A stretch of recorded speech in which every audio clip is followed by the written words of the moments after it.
rocker stoves, rocket stoves, where you just got an opening into a can or something. Or you get the little jet fire ones that have the charger pack on the side. Charger pack? You haven't seen those? No. Cabela's, just a little round stove. You drop little wood sticks in, and it has a charger on the side. What kind of charger? You mean like a crank? No, it uses the heat from the stove to create electricity, and you can plug in your. Really? It's a little thing that fit perfectly in your bag. Huh. Yeah, I like little ideas like that. Small, compact, multi-purpose is always good. Some of the kids at the wife teaches, they have them in their camping packs, or Yeah. hunting packs. So when they're out hunting, they just drop some twigs in, and Huh. And you can cook on it. Yeah, nice. Or the log thing. I don't know if you noticed when I was scrolling through the pictures, but there's one where you make a rocket stove out of your logs. So it becomes multi-purpose too. Now we're on to number 6. First aid kit. The doctor is not in. Include your medications that you may have been stockpiling. Right? Glasses, contacts, which could be a problem, and anything else you need. If you need contacts, I plan to do it soon. I strongly recommend laser eye surgery because contacts in an apocalypse is going to be a nightmare. Even when you're camping in the woods for a week, contacts are a nightmare. They're just not designed, they're not a comfort tool. Well, they are a comfort tool, I should say. They're not designed for wilderness use, not really. Plus you gotta take them out every night, you gotta keep them sterile, and you gotta wash them, and blah, blah, blah, blah. And if there's an emergency and you gotta get up in the middle of the night or you're attacked and you don't have time to put your contacts on, you're screwed. And you can't replace them. If they get torn, you're screwed.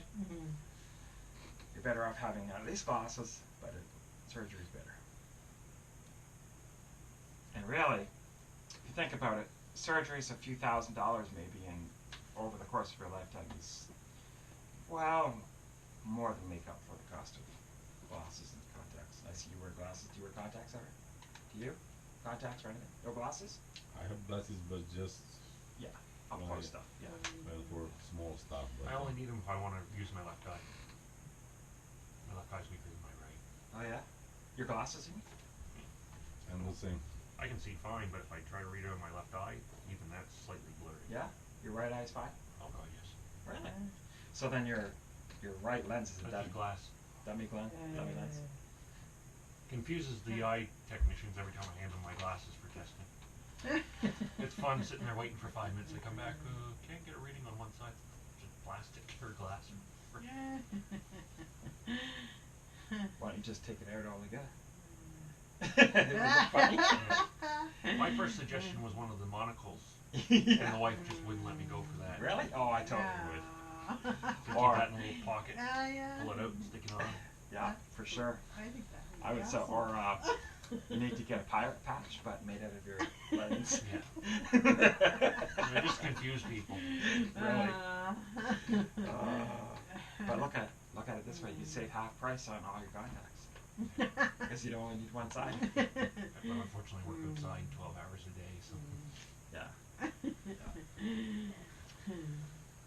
Yeah.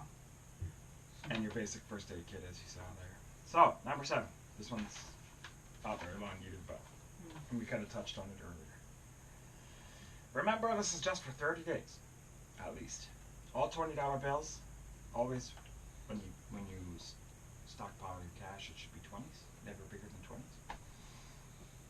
That's what the CIA told me. Because if you need to buy smaller items, you won't be able to break 50. For over 30 days, start thinking about precious metals such as gold and silver. They can be broken off or melted easily. Gold and silver is real money. The paper money only represents enemy.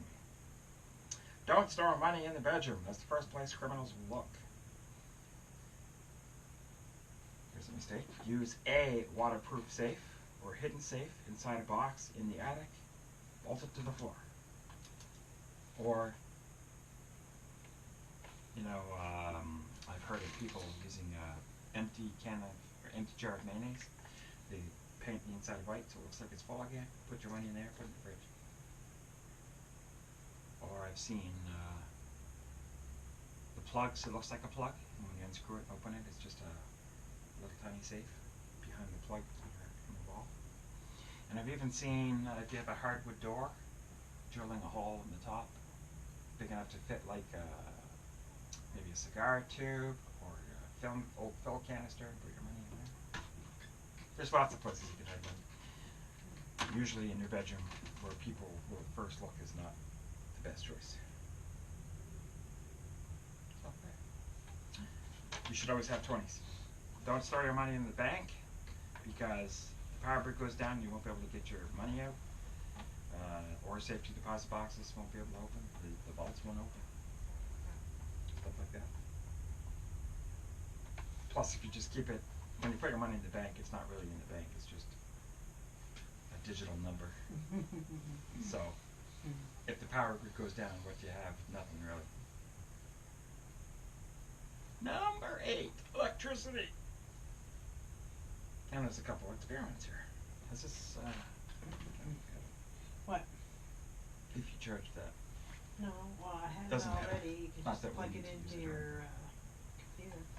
So, number 1 for electricity, have a generator. At least.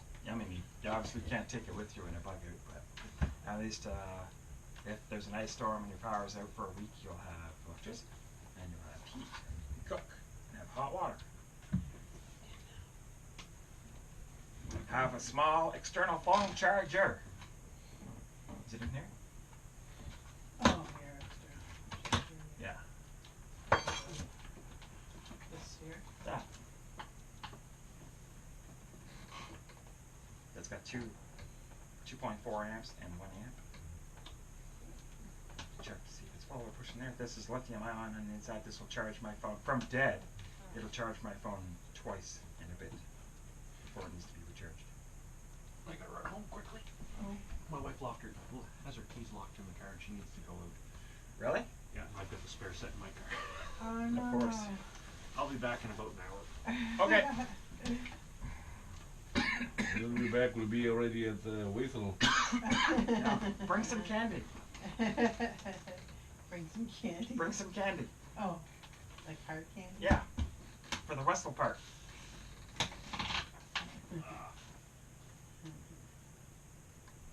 Where'd I leave off? The little one should always be with you when you leave the house, so I always take, most of the time, I always take that little phone charger with me. One of the first times I went to Japan, actually, that saved our behind, because we were using the phone as no, we had an actual GPS, didn't we? We had a car GPS with us because we couldn't navigate. And it was getting late, 11 o'clock at night. The GPS battery died, and we didn't know where to go. So what we did was, and I didn't even have one of these on me, we ended up going into a convenience store. They have, hey buddy, they have, we found one like similar, but you have to put AA batteries in it yourself and plug in your phone. But instead of a phone, you plug in your GPS and start charging it. in. Yeah, you gotta leave it. We're charging it. It's dead. I know, it's dead. We just plugged it in now. And then we were able to power on it, get home. No, that's broken. But it was hard. We went into several stores before we found what we needed. Okay. Prior catastrophes have shown stores with a generator charging people outrageous prices to charge their phones. So the people who have monopolies on the generators, people will line up and I'll charge them like crazy prices just to charge their phones. Yeah. Which is, you know. So if you have a generator, you can be a businessman too. Yeah. Or you could be a target, depending on how you look at it. Let's see, when I was in the military in a disaster, I saw people hoarding and running their generators inside the house while they sat huddled in a corner with a shotgun.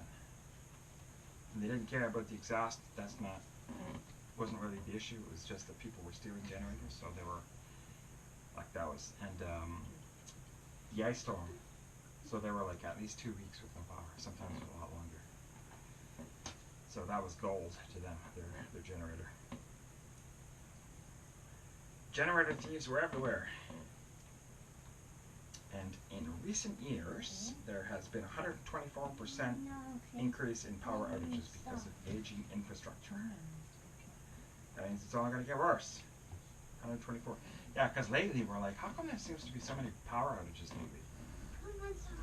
I don't remember that many when I was younger, but they're saying that everything's getting old, so it's failing more often and breaking down, and the weather breaks it easier.